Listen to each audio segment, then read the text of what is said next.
नोएडा में जो protest Sunday तक पीसफुल चल रहा था, मंडे को उसने आग पकड़ ली। वर्कर्स इतने ज्यादा भड़क गए कि लोगों की गाड़ियां तक चला दी और सारे रास्ते ब्लॉक कर दिए। अब प्रोटेस्ट के दो साइड होते हैं, मैं आपको दोनों साइड समझाता हूँ। उससे पहले बताता हूँ कि प्रोटेस्ट किस रीजन से हो रहा था और शुरू कहां से हुआ था।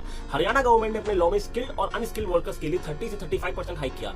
उस वजह से नोएडा की एक कंपनी मदरसन के वर्कर्स ने भी कंपनी से डिमांड करी। शांतिपूर्वक प्रोटेस्ट किया, मगर उनकी बात को इग्नोर कर दिया गया। 8 अप्रैल को प्रोटेस्ट थोड़ा बढ़ गया जब और भी कंपनीज और फैक्ट्रीज के वर्कर्स ने उन्हें ज्वाइन किया। मगर मंडे यानी 13 तारीख को प्रोटेस्ट बहुत ज्यादा हिंसक हो गया। वर्कर्स के जो सामने आया, उन्होंने उसे जला दिया या तो तोड़ दिया। बहुत सारी कंपनीज के कांच तोड़ दिए, सरकारी गाड़ियां और पुलिस की पीसीआर तक को आग लगा दी। यहाँ तक कि कुछ वीडियोस ऐसे निकल के आए जहां शोरूम से लेके फैक्ट्रीज तक को आग लगा दी। अब समझते हैं ऐसी क्या डिमांड थी जिस वजह से प्रोटेस्ट इतना ज्यादा हिंसक हो गया। पहला, सैलरी इंक्रीज। जिस हिसाब से महंगाई है उस हिसाब से 10 से 12 हजार कमाने वाला बंदा घर नहीं चला सकता।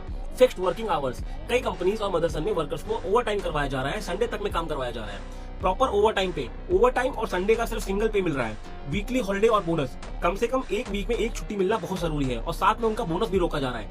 Better safety and facilities. महिलाओं के लिए सेफ्टी और सबके लिए बेसिक फैसिलिटीज होना बहुत जरूरी है। अब प्रॉब्लम समझिए, यहाँ वर्कर्स अपने बेसिक राइट्स के लिए प्रोटेस्ट कर रहे हैं जो कंपनीज देना नहीं चाहती। ऊपर से संडे तक काम लिया जा रहा था बिना डबल पे किए। कई कंपनीज में सैलरी भी टुकड़ों में दी जा रही थी। इसी वजह से 10 से 12 हजार कमाने वाला अपना घर नहीं चला पा रहा था। और काफी कंपनीज में पिछले कई सालों से ना हाइक मिला है ना बोनस, मतलब वर्कर्स का बोनस तक कंपनीज नहीं दिया है। तो सालों से वर्कर्स परेशान थे, इसलिए जो गुस्सा देखने को मिल रहा है वो समझ में आता है। इन कंपनीज पर लेबर लॉ के तहत एक्शन होना चाहिए, मगर अब बीजेपी सरकार और कंपनी के हेड ने मिलकर वर्कर्स को काफी हद तक सॉल्यूशन दिया है। कंपनी ने अपने नोटिस में साफ साफ बोल दिया है कि वीकली एक छुट्टी जरूर मिलेगी, ओवर टाइम का डबल पे किया जाएगा, संडे को अगर काम करोगे तो डबल पे होगा, सैलरी टाइम पर आएगी, 10 तारीख से पहले दी जाएगी, सबको उनका बोनस नवंबर तक मिल जाएगा। हेल्पलाइन और कंट्रोल रूम भी बनाया जाएगा वर्कर्स की कंप्लेंट के लिए, safety improvement specially females worker के लिए।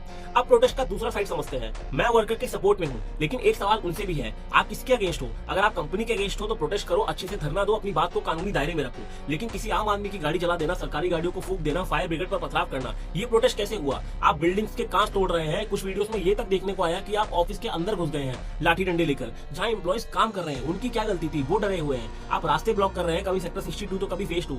आम आदमी जो अपने काम से जा रहा है उसने क्या बिगाड़ा है आपका? मेरी रिक्वेस्ट है आप सभी से, हो सके तो प्रोटेस्ट शांतिपूर्वक करें, तभी लोग आपके साथ खड़े रहेंगे।